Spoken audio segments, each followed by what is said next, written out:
Kobotan is 6 to 9 inch stick, how to use a pen to be able to defend yourself. Zubo is cane. Taekwondo is the Korean counterpart of Karate Do, and Judo is the Korean counterpart of Judo. Just a brief overview so I don't bore you with. I know we're kind of moving quick. I just know you guys have to be out of here at 11:45, so been really brief. We'll have questions at the end, so anything that you're unsure of. Now, one of the main reasons why I'm here today is to provide a demonstration for you guys of a specific Ryu. So I want to explain what a Ryu is.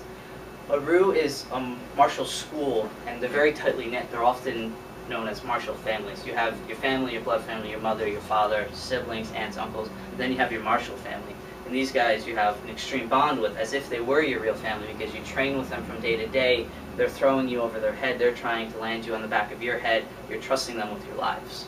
So this concept of a Ryu is very important to hold onto. Before there were Ryu, when we go back way back in Japan, they came from something called a gumi, which was a family clan. See, back in the day when they were warring, all the different clans, you didn't want to teach someone that wasn't your family a technique that worked, because you're going to meet them on the battlefield.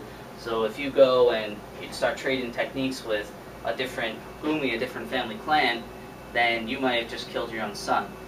Because you teach them this technique that works, he uses that technique against your son dies.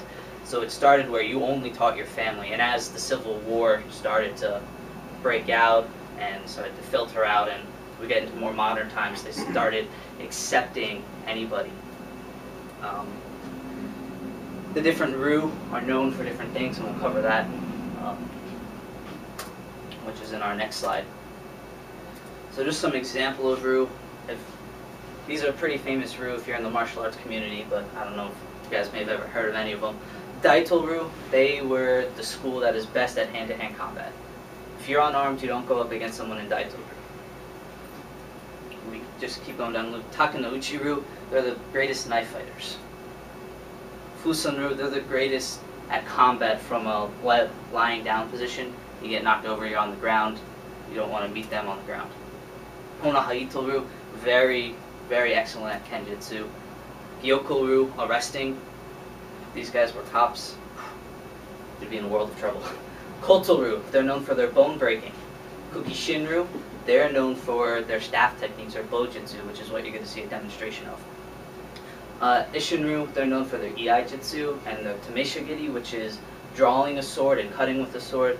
And Yagu Ryu is the best sword school in Japan, currently. That brings us to our demonstration. First, we're Terry, who's sitting back there. She's in the red belt. She and I are going to be demonstrating a couple different kata from Kukishin Ryu. Does anyone know what a kata is? Alright. I'm vaguely familiar. I do okay. body combat classes. Okay. That's one of the, more of a, when we do kata, it's very, I don't know, I know that I perform some version of kata, but it's not in hand-to-hand. Yeah, in modern time, kata are these really long, drawn-out, extravagant forms that look like dances. Like we were at a game the other night, and we saw these two kids doing a kata to Michael Jackson. It's like, it gets to be some pretty strange stuff.